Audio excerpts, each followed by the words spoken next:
దివ్యవాణి టీవీలో అమృతవాక్ కార్యక్రమంలో టెన్షన్ అనే విషయం గురించి మాట్లాడుతున్నాము.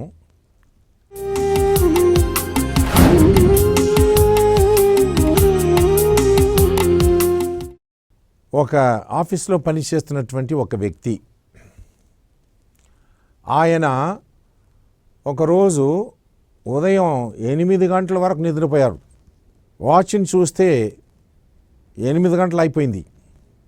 వాడు 10 ఆఫీస్లో ఉండాలి. మంచము నుంచి అలా దూకేసి టెన్షన్తోనే స్టార్ట్ చేశాడు ఆ రోజు. వెంటనే నాకు టైం లేదు, ఏం చేయాలని చెప్పి టవల్ తీసుకొని టూత్ బ్రష్ తీసుకొని బాత్రూమ్కి వెళ్తా అని చెప్పి అక్కడికి వెళ్తే బాత్రూంలో తన కుమారుడు లోపల కూర్చున్నాడు, చిన్నవాడు. వీడికి టెన్షన్ అయిపోయింది. ఆ తలుపు తడుపు చెప్తున్నాను అనమాట, అబ్బాయి తొందరగా వచ్చేయి, నాకు టైం లేదని చెప్పి. ఆ అబ్బాయి ఆ బిల్లోడు అక్కడ పోయి చేసిన తర్వాత మళ్ళా ఒక 10 minutes తర్వాత బయటికి వచ్చాడనమాట. వీడు గబగబా లోపలికి వెళ్ళాడు. వెళ్ళి స్నానం చేసి బయటకు వచ్చాడు. స్నానం చేసిన తర్వాత ఏదో బట్టలు వేసుకున్నాడు. బ్రేక్ఫాస్ట్ కూడా సరిగా తీసుకోలేదు. ఆ టెన్షన్తోనే ఆఫీస్కి బయలుదేరటానికి వచ్చాడనమాట. అప్పుడు ఆయన భార్య ఆయన చెప్పిందనమాట, ఏమండి మీరు పోతూ అబ్బాయిని ఆ స్కూల్లో కూడా దించేసి వెళ్ళిపోండి అని చెప్తే ఇంకా టెన్షను. ఆ అబ్బాయిని తీసుకొని కారులో తీసుకొని అతన్ని స్కూల్లో డ్రాప్ చేసుకొని మరలా పోయేటప్పుడు రోడ్డు మీదకి వచ్చేటప్పుడు ట్రాఫిక్ అయిపోయింది, ట్రాఫిక్ జామ్. చూడండి, ఏదో ఒక విధంగా ఆఫీస్కి వెళ్ళిపోయాడు. చెమట పోసింది. ఆ టెన్షన్లోనే పోయి కూర్చున్నాడు. కూర్చుంటే మేనేజర్ గారు మిమ్మల్ని పిలుస్తున్నారండి అని చెప్పి ఆ ప్యూన్ వచ్చి చెప్పాడనమాట. మేనేజర్ గారు చెప్పారనమాట, నిన్నటి సాయంత్రం నువ్వు చేసినటువంటి ఆ పని, ఆ ఫైల్ తీసుకురండి అన్నాడనమాట. నిన్నటి సాయంత్రం చేసిన పని, ఆ ఫైల్ అక్కడ ఉందిగా తీసుకురమ్మంటే వీడు అప్పుడే పోయి చూస్తున్నాడు. చూస్తే ఆ కబర్డు తాళం ఇప్పుడు ఇంట్లో ఉంది, మర్చిపోయి వచ్చాడు. ఆ తాళం లేకపోతే తీయలేము కదా.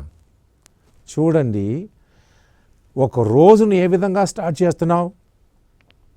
ఈ టెన్షన్తోనే స్టార్ట్ చేస్తే ఆ రోజంతా నువ్వు జరుగుతున్నటువంటి అన్ని కార్యములు కూడా డిస్టర్బ్ అయిపోతుంది. నువ్వు మాత్రం డిస్టర్బ్ కాలేదు, ఇంట్లో భార్య పిల్లలు అందరినీ కూడా డిస్టర్బ్ చేసుకొని ఈ టెన్షన్లోనే ఒక రోజు తర్వాత ఇంకొక రోజు ఈ విధంగా ఉంటే జీవితం అంటే ఏమిటి? చాలా విసుగు పుట్టేస్తుంది చాలామందికి. అందుకే ఈ వ్యక్తి టెన్షన్ పడడానికి కారణం ఏంటంటే సోమరితనం.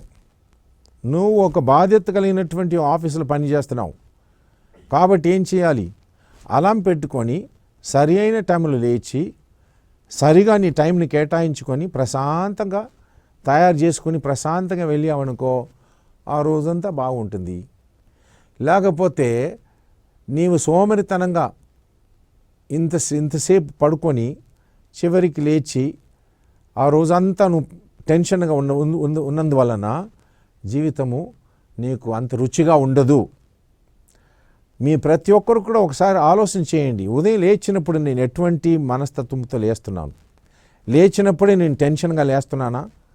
లేకపోతే లేచిన తర్వాత ప్రశాంతంగా ఆ రోజును స్టార్ట్ చేసి నేను చేయబోయేటటువంటి పనులన్నింటినీ కూడా మనసులో పెట్టుకొని ఈ పనిని ఇలా చేయాలి, ఈ టైంకి చేయాలని ఒక విధంగా మనసులోనే ఒక టైం టేబుల్ పెట్టుకొని మీరు ప్రారంభం చేస్తే ఈ టెన్షన్ తగ్గిపోవటానికి అవకాశం ఉంది.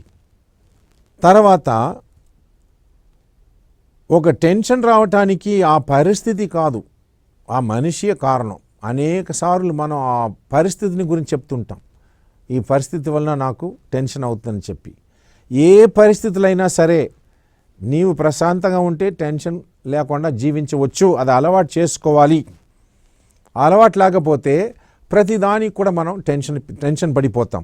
ఒకసారి ఒక పల్లెటూరు మనిషి ఒక డాక్టర్ దగ్గరికి వచ్చాడు. వచ్చి, అయ్యా నాకు అనారోగ్యంగా ఉంది, దగ్గు, నాకు సరిగా ఊపిరి రావట్లేదు, నాకు మందు ఇవ్వండి అన్నారు.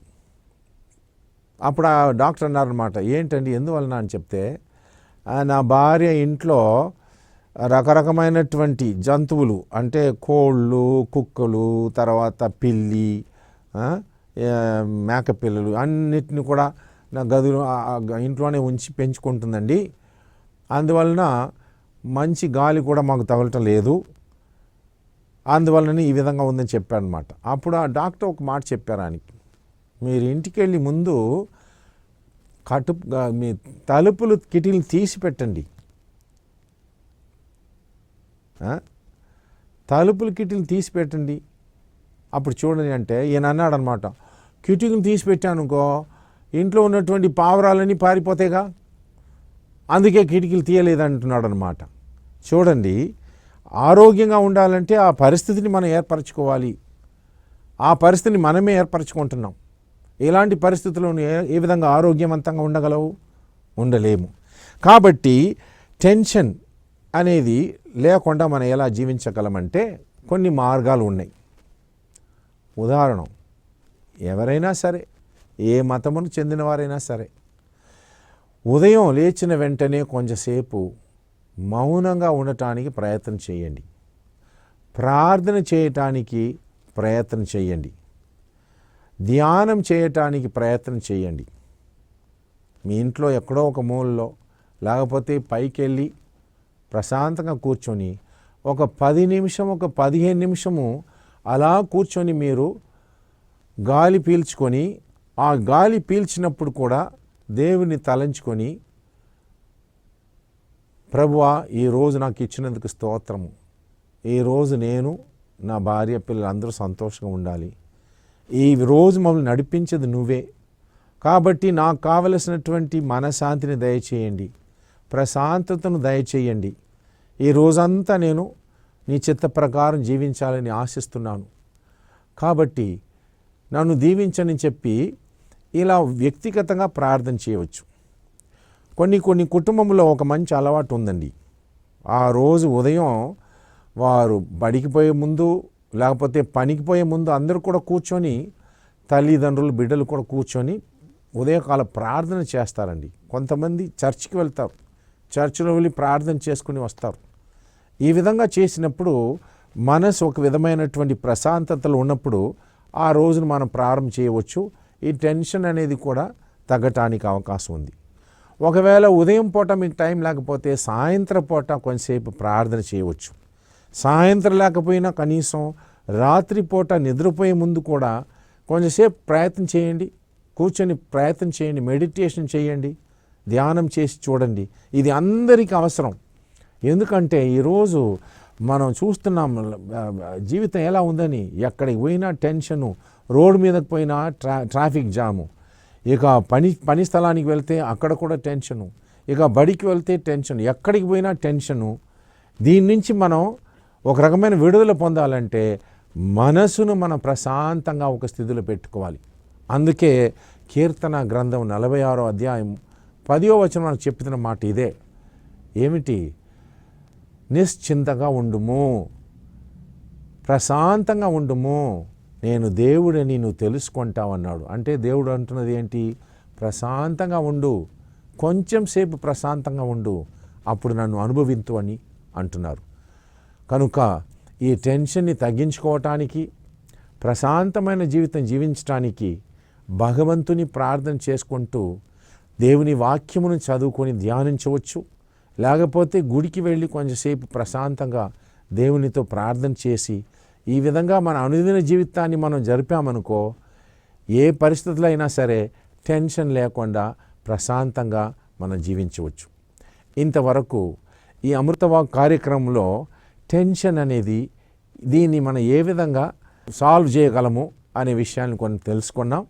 ఇంకా మిగతా విషయాల్ని వచ్చే ఎపిసోడ్లో మనం తెలుసుకుంటాం. అంతవరకు మీ అందరికీ నమస్కారం.